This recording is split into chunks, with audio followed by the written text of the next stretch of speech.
Hi hello everyone, నా పేరు Joshua. ఈ వీడియో అస్సలు స్కిప్ చేయకండి, మీకు చాలా యూజ్ అవుతుంది.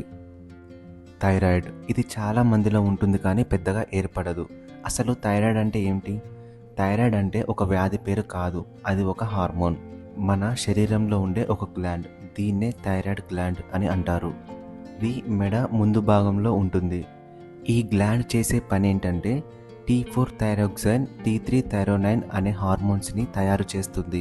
ఈ హార్మోన్స్ మన శరీరం ఎనర్జీని ఎలా ఉపయోగించుకుంటుందో అనే నియంత్రణలో పనిచేస్తుంది.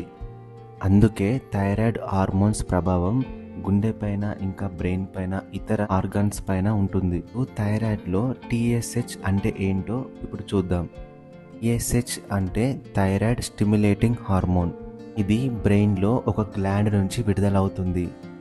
సాధారణంగా థైరాయిడ్ హార్మోన్స్ తక్కువగా ఉన్నప్పుడు పిట్యూటరీ గ్లాండ్ TSHని ఎక్కువగా విడుదల చేస్తుంది. TSH ప్రొడక్షన్ తగ్గుతుంది. అందుకే మీరు చేయించుకునే థైరాయిడ్ ప్రొఫైల్లో TSH అనే టెస్ట్ ఖచ్చితంగా ఉంటుంది. ఒకవేళ థైరాయిడ్ తక్కువగా ఉంటే దాన్నే హైపోథైరాయిడిజం అని అంటారు. దీంతో బరువు పెరగడం, ఇంకా మజిల్ ఆర్ జాయింట్ పెయిన్ రావడం, ఇంకా హార్ట్ రేట్ తగ్గడం వంటి సిమ్టమ్స్ రావచ్చు. ఒకవేళ థైరాయిడ్ హార్మోన్స్ ఎక్కువగా ఉంటే ఇది పూర్తిగా భిన్నంగా ఉంటుంది. అంటే థైరాయిడ్ గ్లాండ్ అవసరానికి మించి హార్మోన్స్ని తయారు చేస్తుంది. దీన్నే హైపర్ థైరాయిడిజం అని అంటారు. బరువు తగ్గడం, ఇంకా గుండె వేగంగా కొట్టుకోవడం, ఇంకా నిద్ర సమస్యలు, ఇంకా ఎక్కువగా చెమట పట్టడం, ఇంకా మజిల్ వీక్నెస్ అవ్వడం వంటి సమస్యలు వస్తాయి. అసలు మనకు థైరాయిడ్ అనేది పాజిటివ్గా ఉంటే కొంతమంది మహిళలో PCOD ప్రాబ్లమ్స్ వచ్చే అవకాశాలు కూడా ఎక్కువగా ఉంటాయి.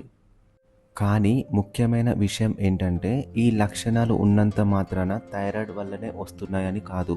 ఒకవేళ మనకు బ్లడ్ టెస్ట్లో థైరాయిడ్ పాజిటివ్గా ఉంది అని అనిపించినప్పుడు ఈ లక్షణాలు వచ్చే అవకాశం ఎక్కువగా ఉంటుంది. ఇప్పుడు సాధారణంగా అందరికీ వచ్చే ముఖ్యమైన క్వశ్చన్ అదేంటంటే, ఒకవేళ మనకు థైరాయిడ్ పాజిటివ్ వస్తే అది పూర్తిగా క్యూర్ అవుతుందా? ఈ డౌట్ చాలా మందికి ఉంటుంది. కానీ థైరాయిడ్లో చాలా రకాలుగా ఉంటాయి. ఈ రకాలు టెంపరీగా ఉండొచ్చు, మరికొన్ని పర్మనెంట్గా కూడా ఉండొచ్చు. ఉదాహరణకి హాష్మోటోస్ డిసీజ్ అంటే ఇది ఒక ఆటో ఇమ్యూన్ డిసీజ్. మన ఇమ్యూన్ సిస్టమ్ పొరపాటున థైరాయిడ్ గ్లాండ్ని ఒక శత్రువుగా భావించి యాంటీబాడీస్ని తయారు చేస్తుంది. ఈ యాంటీబాడీస్ నిరంతరం థైరాయిడ్ కణాలపై దాడి చేస్తూ వాటిని బలహీనపరుస్తాయి. ఇమ్యూన్ సిస్టమ్ దాడి వల్ల థైరాయిడ్ గ్లాండ్ తన పనితీరు కోల్పోతుంది. రక్తంలో ఈ హార్మోన్స్ తగ్గగానే హైపోథైరాయిడిజం ఏర్పడుతుంది. ఇంకా థైరాయిడ్ క్యాన్సర్, థైరాయిడ్ ఎడినోమా, ఇంకా థైరాయిడ్ గ్రేవ్స్, ఇంకా డిసీజ్ ఇలా చాలా రకాలుగా ఉండటం వల్ల ఒక టాబ్లెట్స్తోనే థైరాయిడ్ డిసీజ్ పూర్తిగా క్యూర్ అవుతుందని మనం ఖచ్చితంగా చెప్పలేం. కొన్నిసార్లు అనిపిస్తుంది మనం తినే ఆహారం వల్ల కూడా థైరాయిడ్ ఏమైనా వచ్చే ఛాన్స్ ఉందా అని. సాధారణంగా ఒక ఫుడ్తో థైరాయిడ్ వస్తుంది అని చెప్పి మనం పాయింట్అవుట్ చేయలేం. మనం రోజు తినే నార్మల్ ఫుడ్లో ఖచ్చితంగా అయోడిన్ ఉంటుంది. ఎందుకంటే థైరాయిడ్ హార్మోన్స్ తయారు కావడానికి అయోడిన్ చాలా అవసరం. కానీ ఎక్కువగా అయోడిన్ తీసుకోవడం వల్ల కూడా థైరాయిడ్ ప్రాబ్లమ్స్కి దారితీస్తుంది. అందుకే బ్యాలెన్స్డ్ డైట్ మెయింటైన్ చేయడం చాలా ఇంపార్టెంట్. చాలా వరకు చిన్నపిల్లల్లో కూడా థైరాయిడ్ వచ్చే ఛాన్స్ చాలా ఎక్కువగా ఉంటుంది. పిల్లల్లో థైరాయిడ్ రావడానికి ముఖ్య కారణం ఏంటంటే ఆటో ఇమ్యూన్ డిసీజ్ లేదా అయోడిన్ లోపం వల్ల వచ్చే ఛాన్స్ చాలా ఎక్కువగా ఉంటుంది.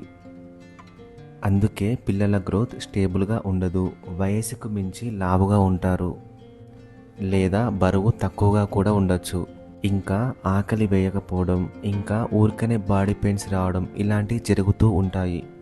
ఇంకా ప్రెగ్నెన్సీతో ఉన్నప్పుడు కూడా థైరాయిడ్ వచ్చే అవకాశాలు చాలా ఎక్కువగా ఉంటాయి. ఎందుకంటే తల్లి శరీరంతో పాటు బేబీ గ్రోత్ అండ్ డెవలప్మెంట్కి చాలా యూజ్ అవుతుంది. ఒకవేళ హార్మోన్స్ ఎక్కువ ఉత్పత్తి అయినా, ఇంకా తక్కువగా ఉత్పత్తి అయినా కూడా థైరాయిడ్ వచ్చే ఛాన్సెస్ చాలా ఎక్కువగా ఉంటాయి. కొన్నిసార్లు అన్ట్రీటెడ్ థైరాయిడ్ ప్రెగ్నెన్సీ టైంలో కాంప్లికేషన్స్కి దారితీస్తుంది. అందుకే ప్రెగ్నెన్సీ టైంలో థైరాయిడ్ ఉన్నవాళ్ళు రెగ్యులర్ థైరాయిడ్ టెస్టింగ్, ఇంకా డాక్టర్ ప్రిస్క్రైబ్ ట్రీట్మెంట్ తీసుకోవడం చాలా అవసరం. ఇది చాలా ముఖ్యమైన విషయం. మీకు సాధారణమైన ఉండే సిమ్టమ్స్ వల్ల మీరు డయాగ్నోసిస్ని గెస్ చేయకండి. మనకి సిమ్టమ్స్ ఏ రకంగా రావచ్చు. ఒకవేళ అలా అనిపిస్తే డాక్టర్ని సంప్రదించడం చాలా అవసరం. ఈ వీడియో నచ్చినట్లయితే లైక్ చేయండి, షేర్ చేయండి, సబ్స్క్రైబ్ చేసుకోండి. బాయ్.